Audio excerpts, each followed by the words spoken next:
Salut les tisseurs de fibres. Dans le milieu de la musculation et du bodybuilding, s'il y a bien un complément alimentaire qui fait fureur, c'est la protéine de whey. La protéine de whey est issue du lait, en général le lait de vache, mais on en trouve aussi dans le lait de chèvre ou de brebis. Pour produire du lait, il faut que la mère accouche d'un petit. Ce dernier a naturellement besoin d'en téter le lait, ce qui n'est pas un bon parti commercial pour l'exploitant agricole qui d'une part veut revendre un maximum de lait et d'autre part ne veut pas ensuite avoir à élever le petit. Voilà pourquoi il préfère le tuer. Mais nous, qui croyons possible un monde meilleur, où les gens sont gentils comme Heidi et musclés comme Schwarzy, allons répondre à la question: combien de lait peut-on obtenir en élevant des chèvres dans son jardin et sans tuer les petits? Sachons d'abord qu'un chevreau a besoin d'être allaité pendant 75 jours, à raison de 2 litres par jour, ce qui lui fait consommer 150 litres de lait sur cette période. Heureusement pour le fromage, sa mère peut continuer à produire du lait pendant 525 jours supplémentaires si on continue à la traire. Grâce à cette lactation longue, nous pouvons récupérer 525 x 2 égale 1040 litres de lait.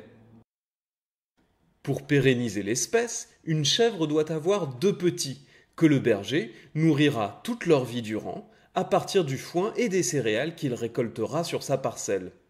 2 petits, cela signifie 2 lactations longues, donc 2 fois 1040 litres de lait. Sur sa vie de 17 ans, la chèvre aura donné 2080 litres à son berger, soit une moyenne de 335 ml par jour.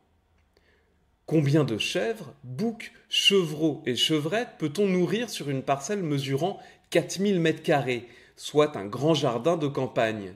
Sur cette surface, on peut faire pousser du foin, du soja, des légumes, des fruits, etc. En moyenne, et en se basant sur des rendements agricoles performants, notre berger peut espérer récolter annuellement 6 millions de kilocalories.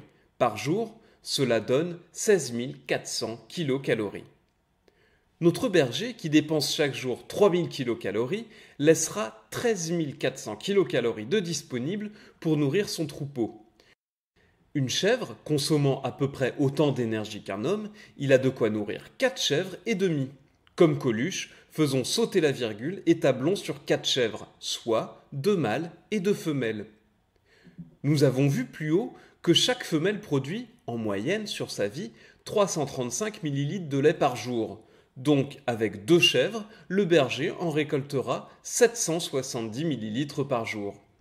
Dans cette quantité de lait de chèvre, il y a 25 g de protéines, dont 5 g de whey. Pas de quoi réjouir les culturistes adeptes des compléments alimentaires, mais tout de même assez pour préparer 6 yaourts, ou 300 g de fromage blanc, ou 75 g de fromage affiné. Conclusion ? Oui, il est possible d'avoir du lait et du fromage sans cruauté et à petite échelle, mais pas question d'assurer la consommation de whey d'un bodybuilder lambda. Voilà les tisseurs de fibres, si cette vidéo vous a plu, n'hésitez pas à mettre un pouce bleu en choisissant celui qui pointe vers le haut de l'écran et éventuellement à vous abonner pour plus de vidéos. En attendant, à plus et restez libres.